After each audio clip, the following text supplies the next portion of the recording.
Assalamualaikum warahmatullahi wabarakatuh. Saya Dini Humayro dengan NIM A1E119062, Prodi Bimbingan dan Konseling Universitas Jambi. Di sini saya akan mereview materi mata kuliah Manajemen Konseling dengan dosen pengampu Bapak Dr. Andes Akmal Sutja dan Bapak Afan Yusra SPD MPD. Pertama, konsep dasar program bimbingan dan konseling komprehensif. Pengertian BK komprehensif. BK komprehensif adalah pemberian bantuan kepada peserta didik melalui layanan dasar, layanan responsif, layanan perencanaan individual dan dukungan sistem sesuai dengan norma yang berlaku di masyarakat. Adapun tujuan dari BK komprehensif adalah selaras dengan tujuan pendidikan, bersifat perkembangan, team building approach, sistem dan kepemimpinan dengan visi dan misi yang kuat dalam BK. Secara khusus, BK komprehensif bertujuan untuk membantu peserta didik agar dapat mencapai tujuan-tujuan perkembangan meliputi aspek pribadi, sosial, belajar, dan karir. Kedua, prinsip pengembangan program bimbingan dan konseling.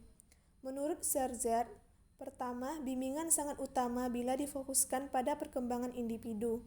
Yang kedua, model utama pelaksanaan bimbingan ditentukan oleh proses perilaku individu. Ketiga, bimbingan diorientasikan pada kerjasama, bukan paksaan. Keempat, manusia memiliki kemampuan yang berkembang.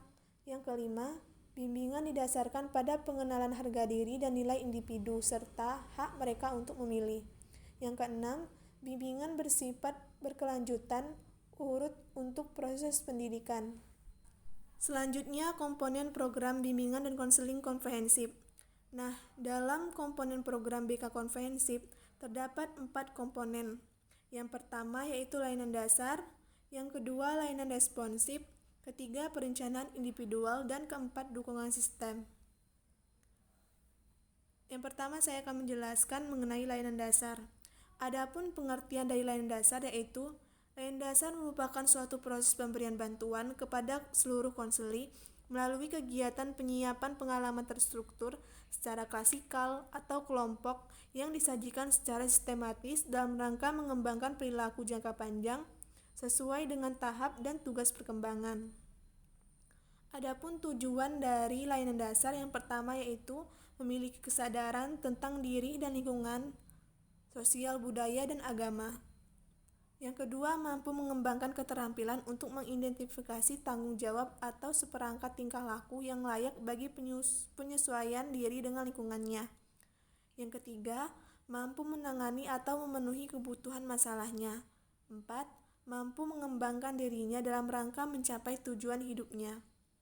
Adapun fokus perkembangan dari layanan dasar yaitu materi pelayanan dasar dirumuskan dan dikemas atas dasar standar kompetensi kemandirian antara lain mencakup perkembangan, self-system, motivasi berprestasi, keterampilan pengambilan keputusan, keterampilan pemecahan masalah, keterampilan hubungan antar pribadi atau berkomunikasi, menyadarkan keragaman budaya, dan perilaku bertanggung jawab.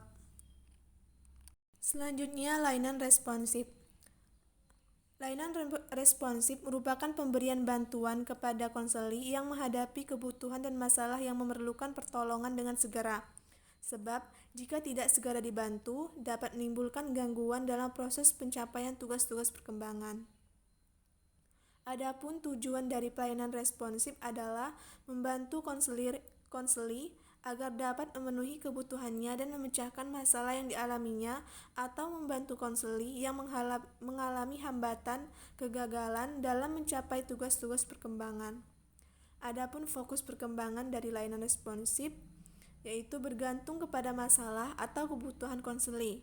Masalah dan kebutuhan konseli berkaitan dengan keinginan untuk memahami sesuatu hal karena dipandang penting bagi perkembangan dirinya secara positif.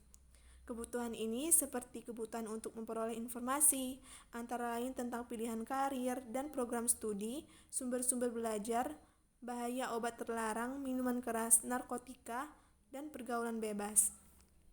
Selanjutnya, perencanaan individual. Perencanaan individual diartikan sebagai bantuan kepada konseli agar mampu merumuskan dan melakukan aktivitas yang berkaitan dengan perencanaan masa depan berdasarkan pemahaman akan kelebihan dan kekurangan dirinya, serta pemahaman akan peluang dan kesempatan yang tersedia di lingkungannya. Dan adapun tujuan dari perencanaan individual ini yaitu upaya memfasilitasi konseli untuk merencanakan, memonitor, dan mengelola rencana pendidikan, karir, dan pengembangan sosial pribadi oleh dirinya sendiri. Nah, fokus pelayanan perencanaan individual berkaitan erat dengan pengembangan aspek akademik, karir, dan sosial pribadi. Selanjutnya, dukungan sistem. Dukungan sistem merupakan komponen pelayanan dan kegiatan manajemen, tata kerja, infrastruktur, misalnya teknologi informasi dan komunikasi, dan pengembangan kemampuan profesional konselor secara berkelanjutan, yang secara tidak langsung memberikan bantuan kepada konseli atau memfasilitasi kelancaran perkembangan konseli. Nah, adapun tujuan dari dukungan sistem ini memberikan dukungan kepada konselor dalam memperlancar penyelenggaraan pelayanan. Sedangkan bagi personel pendidik lainnya adalah untuk memperlancar penyelenggaraan program pendidikan di sekolah. Fokus pengembangan dari dukungan sistem yaitu dukungan sistem ini meliputi aspek yang pertama pengembangan jaringan atau networking, kedua kegiatan manajemen, dan ketiga riset dan pengembangan. Selanjutnya analisis SWOT. Pengertian dari analisis SWOT. Analisis SWOT adalah analisis yang berdasarkan pada anggapan bahwa suatu strategi yang efektif berasal dari sumber daya internal dan eksternal. Nah, adapun tujuan dari analisis SWOT ini yaitu digunakan terhadap data yang diperoleh dari hasil pengumpulan data sehingga akan diperoleh strategi yang memaksimalkan kekuatan dan peluang dan meminimalkan kelemahan dan ancaman. Nah, di dalam analisis SWOT ini ada 4 komponen. Yang pertama yaitu keunggulan atau kekuatan. Yang kedua, kelemahan. Ketiga, kesempatan atau peluang, dan yang keempat yaitu ancaman. Selanjutnya, faktor yang mempengaruhi analisis SWOT. Yang pertama, faktor internal, yaitu sumber daya yang dimiliki, keuangan atau finansial, kelebihan atau kelemahan internal organisasi, pengalaman-pengalaman organisasi sebelumnya. Yang kedua, faktor eksternal. Yang pertama, tren, budaya, sosial politik, ideologi, perekonomian, sumber-sumber pemodalan, peraturan pemerintah, perkembangan teknologi, peristiwa-peristiwa yang terjadi, dan lingkungan. Analisis kebutuhan. Analisis kebutuhan merupakan kegiatan untuk mengumpulkan informasi yang mengidentifikasi faktor-faktor pendukung dan penghambat proses pelayanan untuk menetapkan media yang tepat dan relevan dalam mencapai tujuan pelayanan yang mengarah pada pencapaian tugas perkembangan. Analisis kebutuhan dilakukan sebelum program pelayanan bimbingan konseling direncanakan dan dikembangkan. Pada prinsipnya, tujuan analisis kebutuhan adalah untuk mengidentifikasi topik dan media pelayanan yang tepat dan relevan. Langkah-langkah analisis kebutuhan. Terdapat 7 langkah dalam analisis kebutuhan. Yang pertama yaitu pengumpulan informasi. Kedua, identifikasi kesenjangan. Ketiga, analisis performance. Keempat, identifikasi hambatan dan sumber. Kelima, identifikasi karakteristik siswa. Keenam, identifikasi prioritas dan tujuan. Dan yang terakhir, merumuskan masalah. Nah, dalam pelaksanaan analisis kebutuhan terdapat 2 kegiatan. Yang pertama, identifikasi kebutuhan, dan yang kedua, kegiatan analisis. Selanjutnya, prosedur penyusunan program BK komprehensif. Yang pertama, dasar hukum. Dasar hukum yang dicantumkan adalah dasar hukum yang menjadi landasan penyelenggaraan bimbingan dan konseling yang meliputi dasar hukum tingkat pemerintah, daerah, hingga satuan pendidikan. Yang kedua, deskripsi kebutuhan. Rumusan hasil penilaian kebutuhan peserta didik dan lingkungannya ke dalam rumusan perilaku-perilaku yang diharapkan dikuasai peserta didik.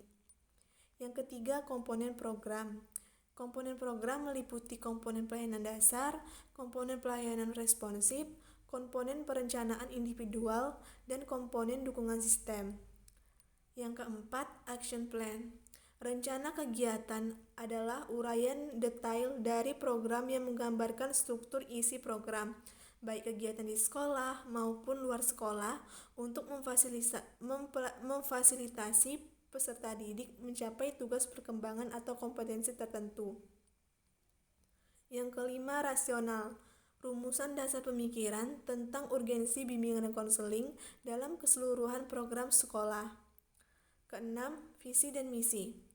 Visi merupakan gambaran yang dicita-citakan untuk diwujudkan dalam program BK bagi konseling berdasarkan visi sekolah. Sedangkan misi merupakan tugas yang dilaksanakan dalam rangka pencapaian visi program BK bagi konseling. Yang ketujuh, tujuan. Rumusan tujuan yang akan dicapai dalam bentuk perilaku yang harus dikuasai peserta didik setelah memperoleh pelayanan bimbingan dan konseling. Rumusan tujuan BK dapat merujuk pada SKKPD.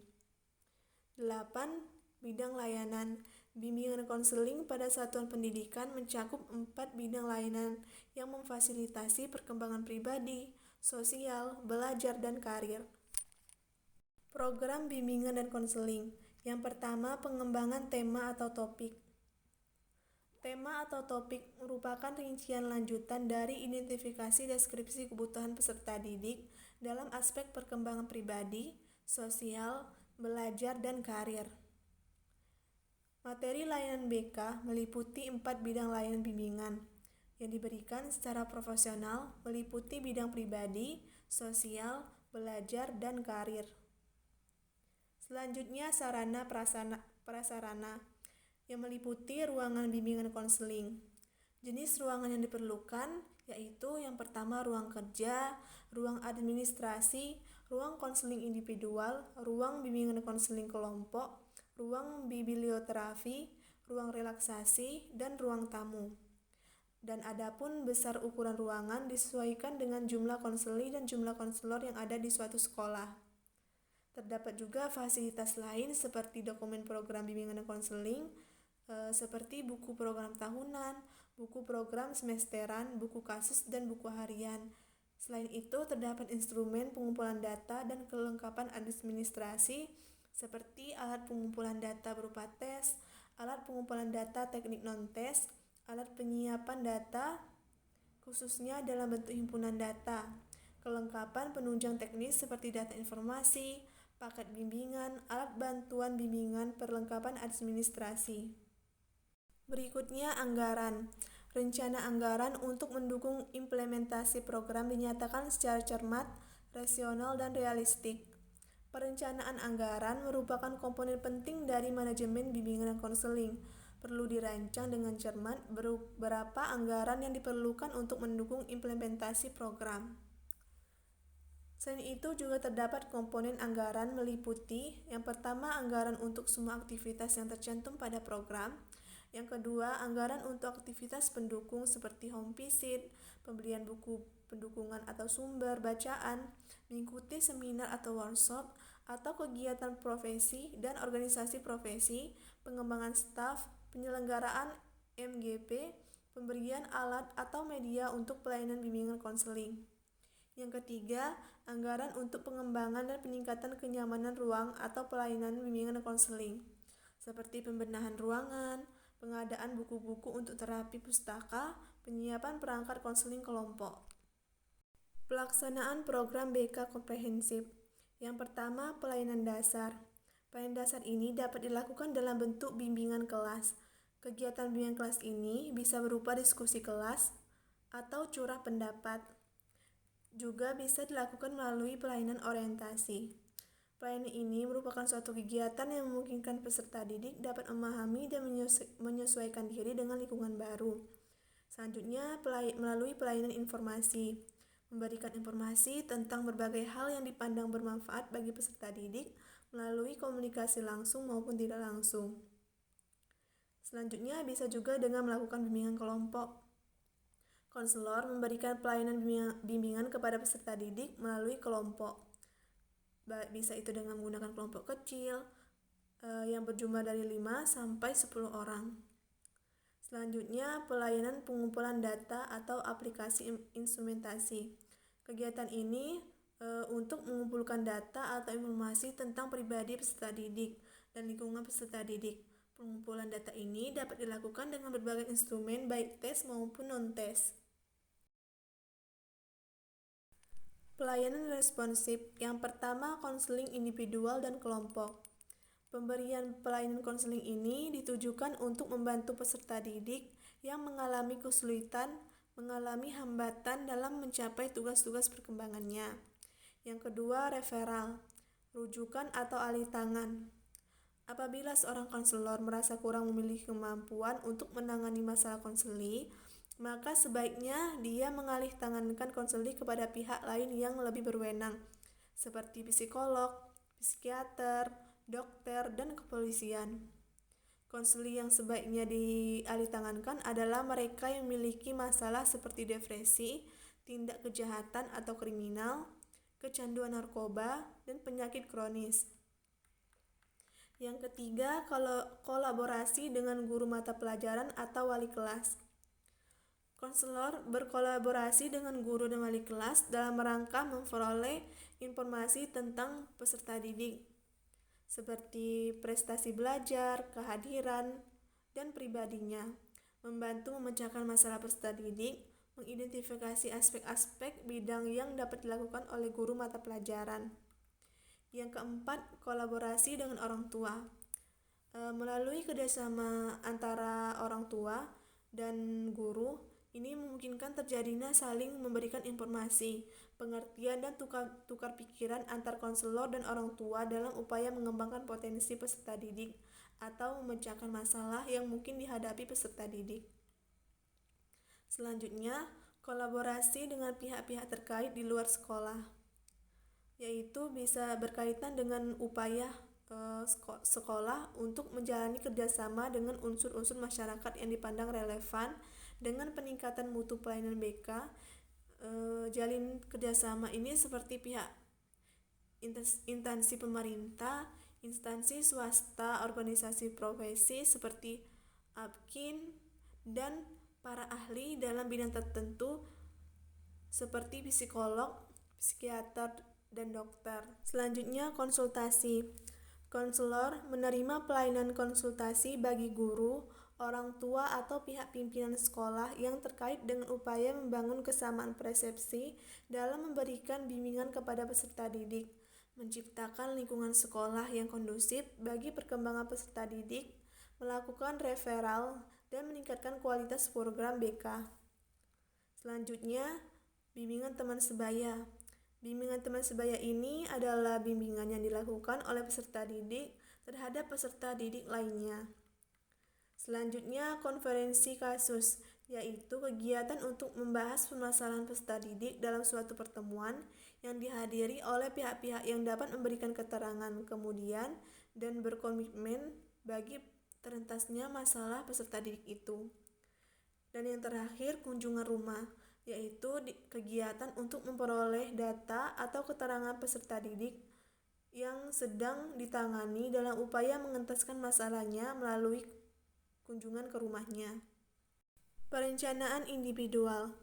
Konselor perlu membantu peserta didik menganalisis kekuatan dan kelemahan dirinya berdasarkan data atau informasi yang diperoleh, yaitu menyangkut pencapaian tugas-tugas perkembangan atau aspek-aspek pribadi, sosial, belajar, dan karir. Pelayanan perencanaan individual ini dapat dilakukan melalui pelayanan penempatan untuk membentuk peserta didik menempati posisi yang sesuai dengan bakat dan minatnya. Selanjutnya, dukungan sistem. Yang pertama, pengembangan profesi.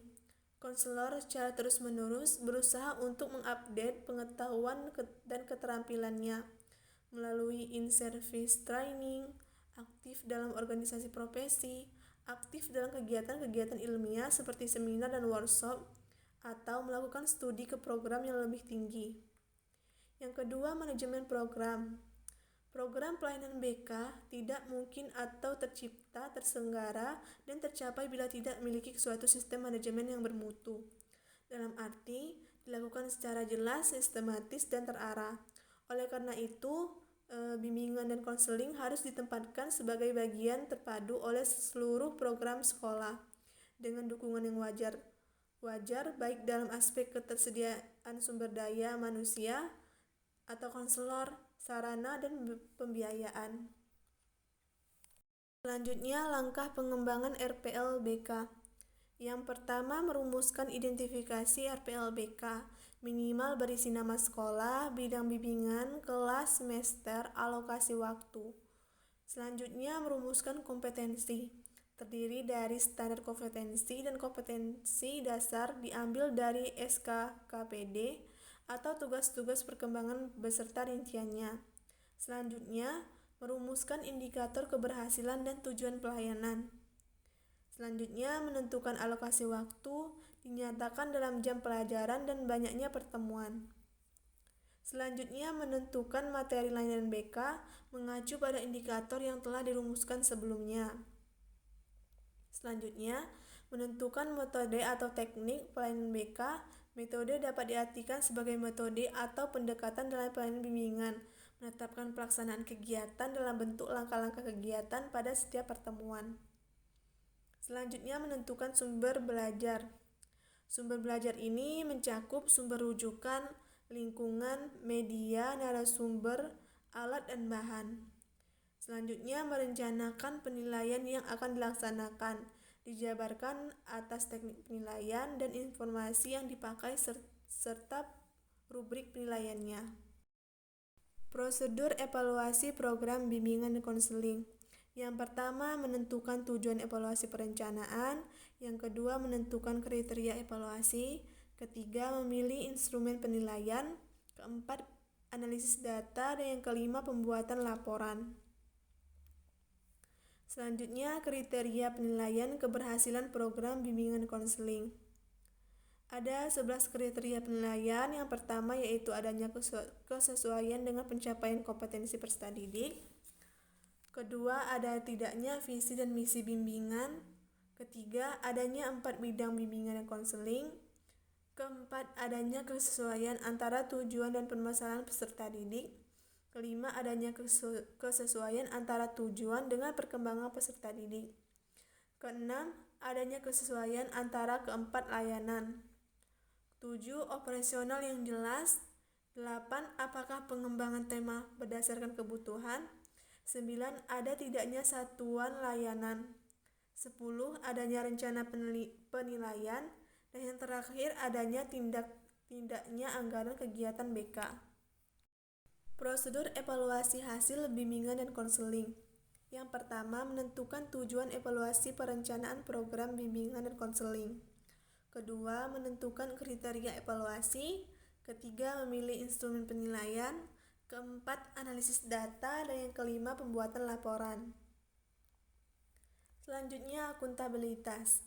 Akuntabilitas diperlukan untuk mempertanggungjawabkan terhadap seluruh kegiatan yang telah dilakukan. Akuntabilitas mengandung kewajiban melaporkan, menjelaskan, dan mengungkapkan semua kegiatan yang telah dilakukan. Nah, di dalam bimbingan konseling, akuntabilitas adalah perwujudan kewajiban konselor sekolah untuk mempertanggungjawabkan segala tindakan yang berkaitan dengan kegiatan pelayanan BK. Akuntabilitas dalam BK merupakan komponen kunci untuk memperlihatkan keefektifan program BK. Tujuan dan manfaat akuntabilitas.